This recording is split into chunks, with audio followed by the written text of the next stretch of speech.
ಚಿಂದಿ ಉಡಾಯಿಸೋ ಖಾರ ಬಣ್ಣ ರುಚಿಯನ್ನು ನೀಡುತ್ತದೆ. ಆಚಿ ಮೆಣಸಿನ ಪುಡಿ ಚಿಂದಿ ಉಡಾಯಿಸೋ ಖಾರ ಬಣ್ಣ ರುಚಿ. ನಿರಂತರ ಮಳೆಯಿಂದ ಕುಸಿದು ಬಿದ್ದ ಮನೆ ಅದೃಷ್ಟವಶಾತ್ ಮನೆಯಲ್ಲಿದ್ದವರು ಪ್ರಾಣಾಪಾಯದಿಂದ ಪಾರು. ಕೊಪ್ಪಳ ತಾಲೂಕಿನ ಬಿ ಹೊಸಳ್ಳಿ ಗ್ರಾಮದಲ್ಲಿ ಘಟನೆ ನಡೆದಿದೆ. ದೇವಮ್ಮ ಇಟಗಿ ಎನ್ನುವವರ ಮನೆ ಬಿದ್ದು ಸಂಕಷ್ಟ ಉಂಟಾಗಿದೆ. ದೇವಮ್ಮರ ಮನೆ ಬಿದ್ದಿದ್ರಿಂದ ಪಕ್ಕದ ಮನೆಗೂ ಕೂಡ ಹಾನಿಯಾಗಿದೆ. ಮನೆ ಕಳೆದುಕೊಂಡು ಬೀದಿಗೆ ಬಿದ್ದ ದೇವಮ್ಮರ ಕುಟುಂಬ ನೋಡಿ, ವಿಪರೀತವಾಗಿ ಮಳೆ ಆಗ್ತಿರೋದ್ರಿಂದ ಪಾಪ ಅವಘಡಗಳು ಸಂಭವಿಸ್ತಾ ಇದೆ. ಮನೆಗೆ ಕುಸಿದು ಬಿದ್ದಿದೆ. ಇದರಿಂದ ಎಲ್ಲಿಗೆ ಹೋಗ್ತಾರೆ, ಏನು ಮಾಡ್ತಾರೆ? ಮನೇಲಿರೋರೆಲ್ಲ ಎಲ್ಲಿಗೆ ಹೋಗಿ ತಾನೇ ವಾಸ ಮಾಡ್ತಾರೆ ಹೇಳಿ? ಇಡೀ ಮನೆ ನೆಲಸಮ ಆಗಿರುವಂಥ ಹಿನ್ನೆಲೆಯಲ್ಲಿ ಪಾಪ ಅವರೀಗ ತಲೆ ಮೇಲೆ ಕೈ ಹೊತ್ತು ಕೂರೋ ಪರಿಸ್ಥಿತಿ ಬಂದಿದೆ. ಇಡೀ ಕುಟುಂಬವೇ ಬೀದಿಗೆ ಬೀಳುವಂಥ ಪರಿಸ್ಥಿತಿ ನಿರ್ಮಾಣ ಆಗ್ಬಿಟ್ಟಿದೆ. ನಿರಂತರ ಮಳೆಯಿಂದ ಮನೆ ಕುಸಿದಿರೋದ್ರಿಂದ ಈ ಅವಾಂತರ ಸೃಷ್ಟಿಯಾಗಿರೋದು.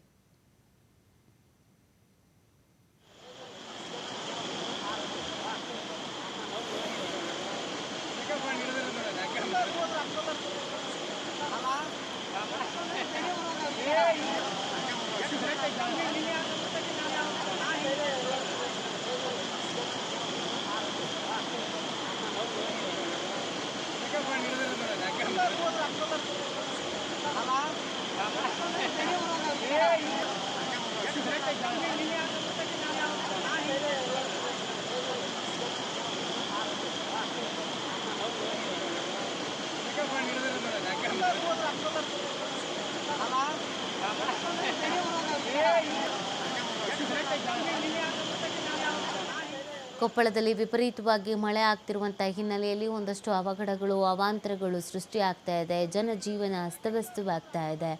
ಸಂಚಾರ ವ್ಯವಸ್ಥೆಯಲ್ಲೂ ಕೂಡ ವ್ಯತ್ಯಯ ಆಗ್ತಾ ಇದೆ. ಒಂದು ಕಡೆಯಲ್ಲಿ ಮನೆ ಕೆಳಗೆ ಬಿದ್ದೋಗಿರುವಂಥದ್ದು, ಕುಸಿತವಾಗಿರುವಂಥದ್ದು, ಇದರಿಂದ ಮನೆಯಲ್ಲಿ ಇರುವವರಿಗೆ ಎಲ್ರಿಗೂ ಸಂಕಷ್ಟದ ಪರಿಸ್ಥಿತಿ, ಬೀದಿಗೆ ಬೀಳುವಂಥ ಪರಿಸ್ಥಿತಿ ನಿರ್ಮಾಣ ಆಗಿದೆ. ಬಟ್ ಎಲ್ಲರೂ ಪ್ರಾಣಾಪಾಯದಿಂದ ಪಾರಾಗಿದ್ದಾರೆ. ಇನ್ನೊಂದು ಕಡೆಯಲ್ಲಿ ರಸ್ತೆಯಲ್ಲೆಲ್ಲ ನೀರು ಹರಿತಾ ಇರೋದ್ರಿಂದ ಜನ ಜೀವವನ್ನು ಕೈಯಲ್ಲಿ ಹಿಡಿದು ಹಗ್ಗ ಕಟ್ಕೊಂಡು ಅಲ್ಲಿ ಓಡಾಡಬೇಕಾದಂಥ ಪರಿಸ್ಥಿತಿ, ಅನಿವಾರ್ಯ ಪರಿಸ್ಥಿತಿಯಲ್ಲಿ ಕೆಲವೊಮ್ಮೆ ಮನೆಯಿಂದ ಹೊರಗೆ ಹೋಗಲೇಬೇಕಾಗತ್ತೆ. ಮನೆಯಿಂದ ಹೊರಗೆ ಹೋದರೆ ವಾಪಸ್ ಮನೆಗೆ ಬಂದು ಸೇರಬೇಕಾಗತ್ತೆ. ಇಲ್ಲಿ ನೋಡಿದ್ರೆ ಪ್ರವಾಹದ ಪರಿಸ್ಥಿತಿ ನಿರ್ಮಾಣ ಆಗಿರೋದ್ರಿಂದ ಸಂಚಾರ ವ್ಯವಸ್ಥೆಯಲ್ಲೂ ಕೂಡ ಸಂಕಷ್ಟದ ಪರಿಸ್ಥಿತಿಯನ್ನು ಆ ಭಾಗದ ಜನರು ಎದುರಿಸ್ತಾ ಇದ್ದಾರೆ.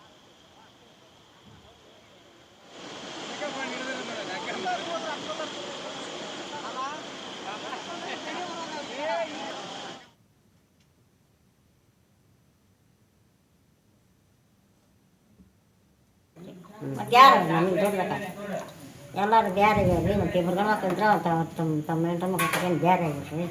ನನ್ನ ಕೈಲಿಂದ ದುಡಿಯೋದಕ್ಕತ್ತೆ. ಆ ಹುಡ್ರು 2 ಹುಡ್ರು ಮದುವೆ ಆಗೋದು ಏನಿಲ್ಲ. ಮತ್ತು ಅವು ದುಡಿತಾವ.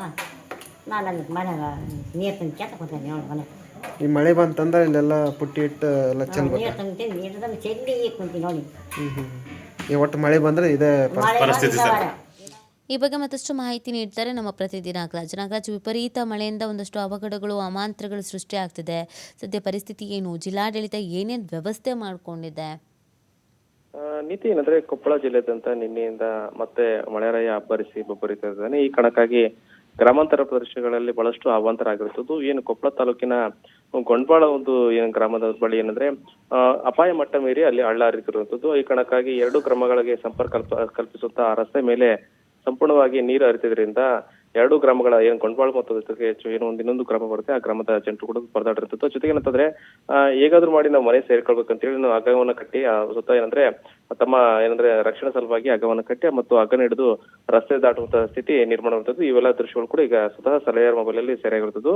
ಅದರ ಜೊತೆಗೆ ಏನಂತಂದ್ರೆ ಕೊಪ್ಪಳ ತಾಲೂಕಿನ ಬಿ ಹೊಸಳ್ಳಿ ಗ್ರಾಮದಲ್ಲಿ ದೇವಮ್ಮ ಇಟಗಿ ಅನ್ನೋರ ಮನೆ ಸಂಪೂರ್ಣವಾಗಿ ಕುಸಿದು ಬಿದ್ದಿರುವಂತದ್ದು. ಅಂದ್ರೆ ಏನು ಬಹಳಷ್ಟು ಹಳೆದಾದಂತ ಮನೆ ಇರುವುದು. ಈ ಕಾರಣಕ್ಕಾಗಿ ಸತತ ಮಳೆಯಿಂದಾಗಿ ಈ ಮನೆ ಸಂಪೂರ್ಣವಾಗಿ ಕುಸಿದು ಬಿದ್ದಿದೆ. ಅದೃಷ್ಟವಶಾತ್ ದೇವಮ್ಮ ಇಟಿಯವರ ಏನು ಕುಟುಂಬಸ್ಥರು ಆ ಪ್ರಾಣಾಪಾಯದಿಂದ ಪಾರಾದರೂ ಸಹ ಸಂಪೂರ್ಣವಾಗಿ ಮನೆ ಕುಸಿದು ಬಿದ್ದಿದೆ ಅಂತ ಈಗಾಗಲೇ ಅವರ ಏನು ಇಡೀ ಕುಟುಂಬ ಸಂಪೂರ್ಣವಾಗಿ ಬೀದಿಗೆ ಬಿದ್ದಿರುವಂತದ್ದು.